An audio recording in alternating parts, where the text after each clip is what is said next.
आज election commission में foreign funding case की पेशी थी और आज हमें तवक्को थी कि पाकिस्तान तहरीक इंसाफ के जो फाइनेंशियल एक्सपर्ट्स हैं वो प्रोहिबिटेड फंडिंग के हवाले से और उसकी मनी ट्रेन के हवाले से तफसीलात से आगाह करेंगे।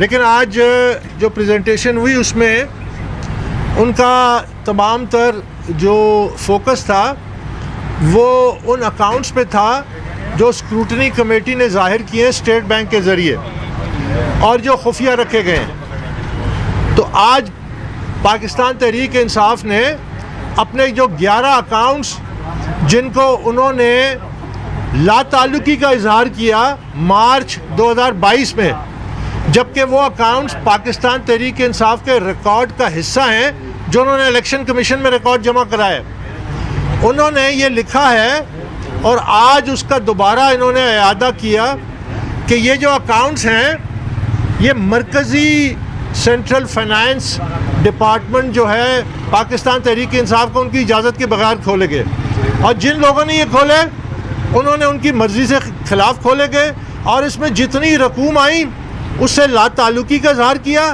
साथ ये भी कहा कि मरकज़ी अकाउंट से इन अकाउंट्स में पैसे भी गए हैं जो रोज़मर्रा के ख़र्चे पूरे करने के लिए थे।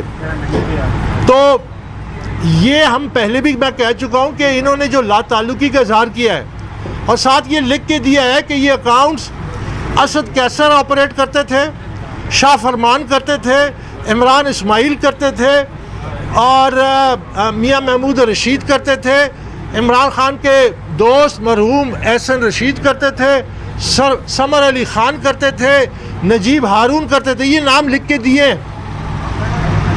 तो सवाल ये पैदा होता है कि ये जो दावा करते हैं कि इनको ये इन अकाउंट्स का उस वक्त इल्म हुआ जब स्टेट बैंक के ज़रिए रिकॉर्ड हासिल किया गया, तो ये गैर कानूनी अकाउंट जो लोग चला रहे थे इनके ख़िलाफ़ क्या कार्रवाई की गई अगर ये गैर कानूनी थे? अब हमारे पास सबूत मौजूद हैं कि ये अकाउंट्स जो हैं इनके साथ पाकिस्तान तहरीक इंसाफ की जो मरकज़ी फाइनेंस बोर्ड है और जो इनके सेंट्रल फाइनेंस सेक्रेटरी हैं वो इन अकाउंट्स को ऑपरेट कर रहे थे।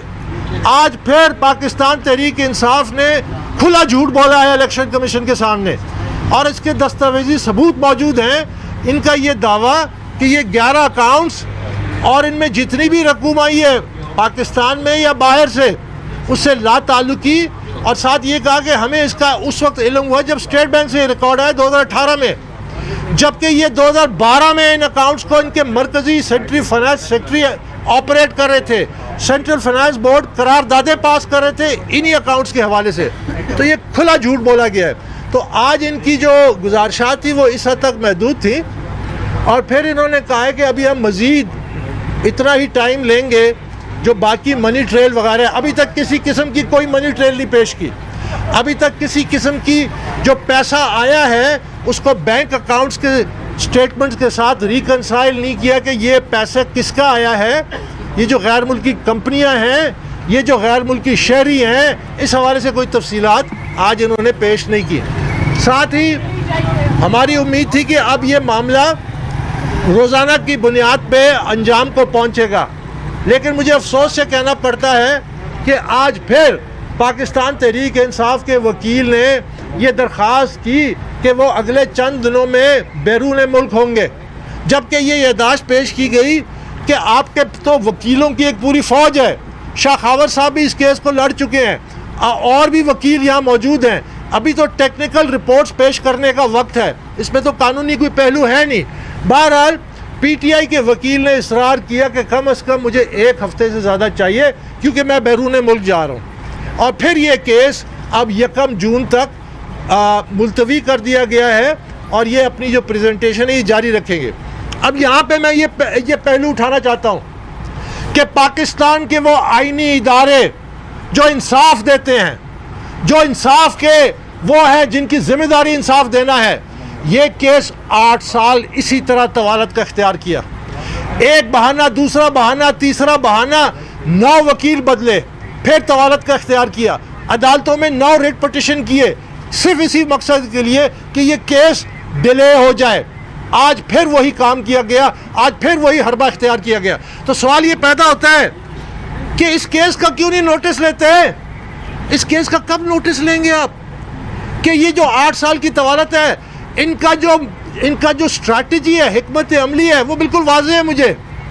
ये चाहते हैं कि यहाँ पे इस्लामाबाद पे धावा बोलें जब तक इस केस का फैसला नहीं होता। ये चाहते हैं कि यहाँ पे धरना दें जब तक इस केस का फैसला नहीं होता। ये चाहते हैं कि इन आईनी इदारों पे इनको थ्रेटन जो करते हैं, इनके ऊपर अपना एक ब्लैकमेलिंग टैक्टिक है, ये इनके ऊपर दबाव लाना चाहते हैं।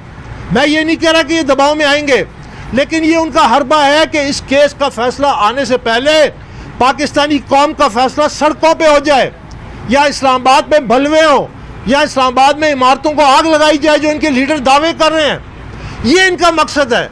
तो मैं ये पूछता हूँ कि इसका नोटिस क्यों नहीं लेते? जब 10 अक्टूबर 2019 को इलेक्शन कमीशन लिख के देता है कि हिस्टोरिक अब्यूज ऑफ लॉ हुआ है, तारीखी ताखीरी हरबे इस्तेमाल किए हैं पाकिस्तान तहरीक इंसाफ ने केस को डिले करने के लिए, तो आप कार्रवाई क्यों नहीं करते? आप क्यों नहीं कार्रवाई करते? मैं 8 साल से इंसाफ की तलब में हूँ। इमरान खान जलसे में खड़े होकर अदालतों को धमकी देता है।